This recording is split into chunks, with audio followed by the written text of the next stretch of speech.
Hey guys, welcome back to our channel. So guys, जैसा कि last episode में हम लोगों ने देखा था कि बर्निंग क्रो को जब उन लोगों की इस गंदी हरकतों के बारे में पता चला था कि वो लोग दूसरों की सोल को यू लाओ के साथ बिजनेस के दौरान बेच देते हैं, तो बर्निंग क्रो उन लोगों से कहता है कि तुम लोग ये सारे काम छोड़ दो, तुम्हें जो कुछ चाहिए वो मैं तुम्हें ला कर दूंगा और अब से तुम्हें कोई तंग भी नहीं करेगा, और अगर किसी ने तुम्हें हाथ भी लगाया तो मैं डीमन किंग उन लोगों का इस दुनिया से अस्तित्व ही खत्म कर दूंगा। लेकिन तभी वो डीमन लीडर उसके पीछे आकर एक डेमोनिक वेपन से बर्निंग क्रो पर हमला कर देता है, जिसकी वजह से उसकी बॉडी से बहुत ज्यादा खून निकलने लगता है। यह देख बर्निंग क्रो बहुत ही ज्यादा सरप्राइज हो जाता है और वो कहता है कि ये तो डीमन ब्लेड है। तो उसके सामने वो खड़ा हुआ सेकंड एल्डर कहता है कि हाँ, हम लोग इसकी वजह से ही एक दूसरे को ब्रदर कहते हैं। मगर वो डीमन लीडर उससे कहता है कि ब्रदर, तुमने तो इस वेपन को देखते ही पहचान लिया, सच में आपकी मेमोरी वाकई में काफी अच्छी है। मगर बर्निंग क्रो उससे कहता है कि आखिर तुमने ऐसा क्यों किया। तो वो डीमन लीडर कहता है कि पास्ट में तुम हमें और उस समय तुम भी हम लोगों के जैसे ही थे, पर अब तुम बहुत ही ज्यादा बदल चुके हो और यही वजह है कि यहाँ पे हम लोग इसीलिए यहाँ पर मारना चाहते हैं। जिस पर बर्निंग क्रो कहता है कि अच्छा, तो फिर तुम लोग क्या मुझे जान से ही मार दोगे। तो वो डीमन लीडर कहता है कि मैंने हमेशा से तुम लोगों को अपने भाइयों की तरह समझा है, मगर अब तुम भाइयों से बढ़कर एक लीडर बनने की कोशिश कर रहे हो। यही वजह है कि मैं तुम्हें मारने से खुद को रोक नहीं पाया। हम लोगों को एक दूसरे से अलग हुए काफी लंबा टाइम हो गया है, हम लोगों ने अपना सब कुछ खो दिया है, यहाँ तक कि हम लोग तो अब ट्रांसफॉर्म भी नहीं हो सकते। मगर तुम ऐसे इकलौते बड़े भाई हो हमारे, जिसके पास डीमन क्लान का टॉप लेवल वाला ब्लड लाइन है, और यहाँ पे हम 3 लोग ऐसे हैं जो कि इस ब्लड लाइन को यूज कर सकते हैं। क्या तुम इसे हमारे साथ शेयर नहीं करना चाहोगे। ये सुनकर बर्निंग क्रो कहता है कि ओह अच्छा, तो तुम मुझे इसलिए मारना चाहते हो क्योंकि तुम मेरी ब्लड लाइन और मेरी सोल की पावर का इस्तेमाल करते हुए अपनी पावर को बढ़ाना चाहते हो। तभी वो डीमन लीडर कहता है कि ब्रदर, तुम फिक्र मत करो, तुम्हारी बॉडी और तुम्हारा ये ब्लड हम लोग बिल्कुल भी वेस्ट नहीं करेंगे। आखिरकार हम लोग तो आपके बड़े भाई हैं, इतना तो मैं तुम्हारे लिए कर ही सकता हूँ। ये कहकर वो जोर जोर से हंसने लगता है और इतने में उसका थर्ड ब्रदर कहता है कि क्या मुझे इसकी बॉडी खाने का मौका मिलेगा। तो डीमन लीडर कहता है कि हाँ, क्यों नहीं। ये सुनकर वो थर्ड ब्रदर भी बहुत ही ज्यादा खुश हो जाता है और कहता है इसे खाने के बाद मेरे हाथ भी दोबारा से रीजनरेट हो जाएंगे। जिस पर डीमन लीडर कहता है कि हाँ हाँ, क्यों नहीं। मगर इस तरह बर्निंग क्रो बहुत ही ज्यादा गुस्सा हो रहा था और वो कहता है कि ऐसे भाई कि भगवान किसी को भी ना दें, क्योंकि ऐसे भाइयों के होने या फिर ना होने से कोई फर्क ही नहीं पड़ता। यह कहते ही वो अपनी बॉडी से एक जबरदस्त ऑरा रिलीज करता है। मगर फिर वो डीमन लीडर कहता है कि ब्रदर, क्या तुम हमारी छोटी सी कोशिश में हमारी मदद नहीं करोगे, हमें बस तुम्हारा ब्लड ही तो चाहिए।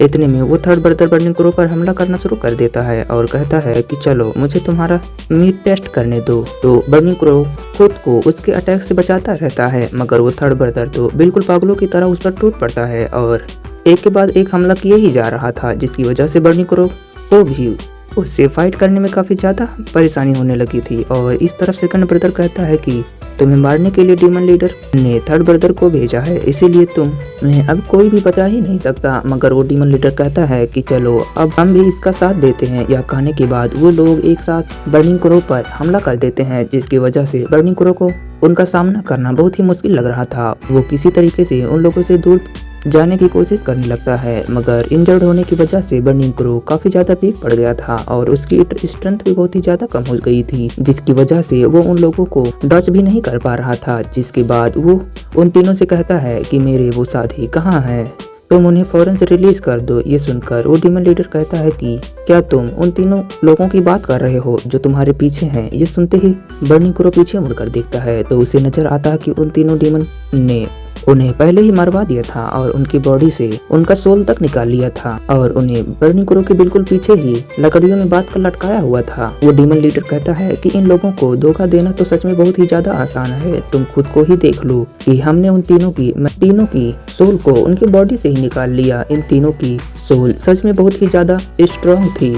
हमें तुम्हें थैंक्स कहना चाहिए कि तुम इतने ज्यादा पावरफुल वॉरियर्स को यहाँ पर लेकर आए थे। और इतने में वो तीनों डीमन ब्रदर बर्निंग क्रो के तीनों ब्रदर्स अपने डिमोनिक पावर्स को अपनी बॉडी में एब्जॉर्ब करते हुए कहते हैं कि सच में ये तो लाजवाब है। और इस तरफ बर्नी क्रो को बहुत ही ज्यादा गुस्सा आ रहा था और वो उन लोगों से कहता है कि तुम लोगों की हिम्मत कैसे हुई इन लोगों को मारने की। यह कहने के बाद हम देखते हैं कि बर्नी क्रो की आंखों से भयंकर तरीके से ऑरा निकलने लगता है, जिस पर वो मास्टर बहुत ही ज्यादा घबरा जाता है और कहता है कि मुझे लग रहा है कि शायद यह ट्रांसफॉर्म होने की कोशिश कर रहा है। यह कहते ही वो फौरन से उस पर हमला कर देते हैं और कहते हैं कि इसे ट्रांसफॉर्म होने से हमें रोकना होगा। मगर इतने में हम देखते हैं कि बर्नी क्रो उसे उठाकर दीवार पे फेंक देता है और दूसरी तरफ बर्नी क्रो का एक पैर जैसे उन लोगों की तरफ आगे बढ़ रहा होता है, तो वो लोग ये देखकर हैरान हो जाते हैं कि बर्नी क्रो एक 3 हेडेड ड्रैगन किंग में ट्रांसफॉर्म हो गया है और इस तरफ बर्नी क्रो उन लोगों को मारने के लिए तेजी से उनकी तरफ आगे बढ़ रहा है और इस तरफ ये तीनों ही ब्रदर बर्नी क्रो का मुकाबला करने के लिए उसकी तरफ आगे बढ़ते हैं। ये बर्नी क्रो उनके पास आते ही उन लोगों पर फायर एनर्जी से अटैक करना शुरू कर देता है और इस तरफ हम उस थर्ड ब्रदर को देखते हैं जो कि बिल्कुल पागलों की तरह उस पे हमला किया जा रहा था और उसकी बॉडी पर आकर उसका मीट खाने की कोशिश करने लगता है, जिस पर बर्नी क्रो गुस्से में आकर अपने मुंह से उसे पकड़कर उसे जोर से दूर उछाल देता है। मगर फिर से उसका सेकंड ब्रदर उस पर हमला कर देता है तो बर्नी क्रो उसे अपने ऊपर देखते ही फौरन से बहुत ही फास्ट स्पीड से जमीन की तरफ तेजी से आगे बढ़ता है और एक जगह जाकर अपने पंख जैसे ही खोलता है तो वो एल्डर उसके ऊपर से दूर जाकर जमीन पे गिरता है। अपने तीनों हेड्स के साथ उस पर एक जोरदार फायर एनर्जी अटैक करता है और उसकी बॉडी जलाने की कोशिश भी करता है। मगर फिर दूसरी तरफ से वो दूसरा भाई और वो तीसरा भाई फिर से उस पे हमला करने की कोशिश करने लगते हैं तो बर्नी क्रो उन दोनों की तरफ पलट कर देखता है और उन पर जैसे हमला करने वाला होता है तो वो दोनों ही अपने सेकंड ब्रदर से कहते हैं कि जल्दी करो, इसका काम तमाम कर दो। इससे पहले कि सेकंड ब्रदर कोई हमला कर पाता, बर्नी क्रो अपने टेल के साथ उसे उठाकर दूर फेंक देता है और उन बाकी 2 ब्रदर्स पर अपने पैर रख देता है, जिसके बाद हमें दिखाया जाता है कि वो सेकंड ब्रदर अभी भी बिल्कुल सही सलामत होता है और बर्नी क्रो से कहता है कि वाकई में तुम काफी ग्रो कर चुके हो, मुझे उम्मीद नहीं थी कि तुम इतने ज्यादा ताकतवर हो गए। और इस तरफ हमें दिखाया जाता है कि वो दोनों ब्रदर ही उसके पैर के नीचे मौजूद होते हैं और वो सेकंड ब्रदर उससे कहता है कि चलो अब उस ट्रेजर का इस्तेमाल करो, क्योंकि ये डीमन जितना ताकतवर होगा उतना ही जल्दी इसे मारने में आसानी होगी। ये सुनने के बाद वो सेकंड एल्डर अपने एक फॉर्मेशन का इस्तेमाल करते हुए बर्नी क्रो से कहता है कि इस ट्रेजर के बारे में तो तुमने कभी सोचा भी नहीं होगा, क्योंकि ये ट्रेजर खास तौर पर हमने सिर्फ तुम्हें मारने के लिए ही रखा है। ये ट्रेजर तुम्हें एक ही झटके के साथ आसानी के साथ खत्म कर सकता है।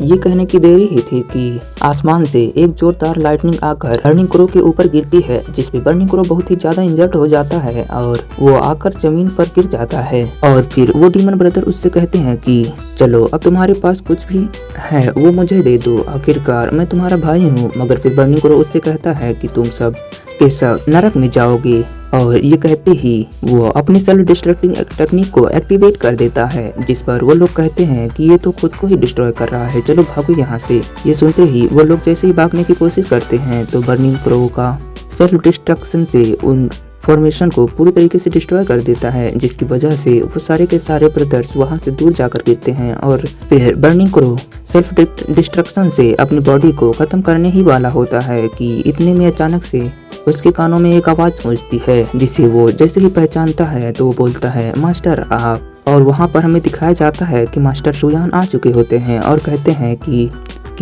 मास्टर शुयान, और उनको वहां पर देखकर बर्नी क्रो बिल्कुल ही शांत हो जाता है और वो अपनी सेल्फ डिस्ट्रक्शन को भी रोक देता है और वापस से अपने नॉर्मल फॉर्म में आ चुका होता है। मगर वो सीधे नीचे गिर रहा होता है, जिसे देखकर मास्टर शुयान उसे अपनी एनर्जी से होल्ड कर लेते हैं और अपने पास लेकर आते हैं। मास्टर शुयान को देख बर्नी क्रो बहुत ही ज्यादा उदास हो जाता है। मगर दूसरी तरफ वो डीमन ब्रदर उसे मारने के लिए दोबारा से उसी वेपन्स के साथ उस पर पीछे से हमला करने के लिए आ रहे होते हैं, मगर मास्टर शुयान अपने एक इशारे से ही उन पर डिवाइन एनर्जी ग्रेविटी प्रेशर डाल देते हैं, जिससे वो लोग सीधे जाकर जमीन से चिपक जाते हैं। ये देख वो दोनों ब्रदर उस पर हमला करने के लिए आ रहे होते हैं तो मास्टर शुयान उन दोनों पर भी ग्रेविटी प्रेशर का अटैक कर देते हैं, जिसकी वजह से वो लोग भी हिल नहीं पाते हैं। और इस तरफ मास्टर शुयान बर्नी क्रो से कहते हैं कि मैं सब कुछ जानता हूँ। ये कहते ही वो उसके सिर पर अपना हाथ रखते हैं और कहते हैं कि चलो अब घर जाने का वक्त आ चुका है। मगर वो डीमन ब्रदर्स बर्निंग क्रो से कहते हैं कि प्लीज भाई मुझे हमें बचा लो यहाँ से। मगर हम देखते हैं कि मास्टर शू यांग की ग्रेविटी प्रेशर उन्हें पूरी तरीके से खत्म कर देती है और उनका तो अस्तित्व ही इस दुनिया से खत्म हो चुका था, जिससे उनका काम हमें अगले सीन में दिखाया जाता है कि वो twin brother and sister elder Fang के पास आते हैं और कहते हैं कि मास्टर हम लोग वापस आ गए, हमने आपके इंस्ट्रक्शन को फॉलो किया और देखिए हम लोगों ने उस शख्स से एक स्पिरिचुअल ट्रेजर चुराया है। जिसके बाद एल्डर फैंग कहते हैं कि इसमें कोई स्पिरिट नहीं है। मगर वो ट्विन ब्रदर एंड सिस्टर कहते हैं कि मास्टर आपके टीचिंग्स के लिए बहुत बहुत शुक्रिया, आज सच में बहुत ही ज्यादा लाजवाब है। मगर फिर इतने में एल्डर सिन वहाँ पर आ जाते हैं और कहते हैं कि तुम लोगों को एल्डर फैंग के बजाय मेरे साथ आना चाहिए ताकि मैं तुम लोगों को रियल कल्टीवेशन सिखा सकूं। अगर एल्डर फैंग से कहते हैं कि ब्रदर तुम्हें लगता है कि अभी भी तुम बहुत ही ज़्यादा कच्चे हो, तुमने एक बार भी नोटिस नहीं किया कि कोई तुम्हारा पीछा कर रहा है। ये सुनते ही एल्डरसन फौरन से पीछे एक जोरदार एनर्जी अटैक करते, मगर हमें दिखाया जाता है कि उनके पीछे वही बंदा खड़ा होता है जिसे हमने पिछले एपिसोड में देखा था और वो वहाँ पर आते साथ ही उन दोनों से कहता है कि चलो मैं भी तुम दोनों को आजमाना चाहता हूँ कि आखिरकार तुम में कितना दम है। अगर तुमने मेरे 3 अटैक्स खुद को बचा लिया तो फिर तुम लोगों को यहाँ पर मैं जिंदा जाने दूंगा। यह सुनते ही एल्डर सिंह कहता है कि ओह यह तो काफी ज्यादा एरोगेंट है। यह कहने के साथ ही ये एपिसोड यहीं पर एंड हो जाता है। Thanks for watching.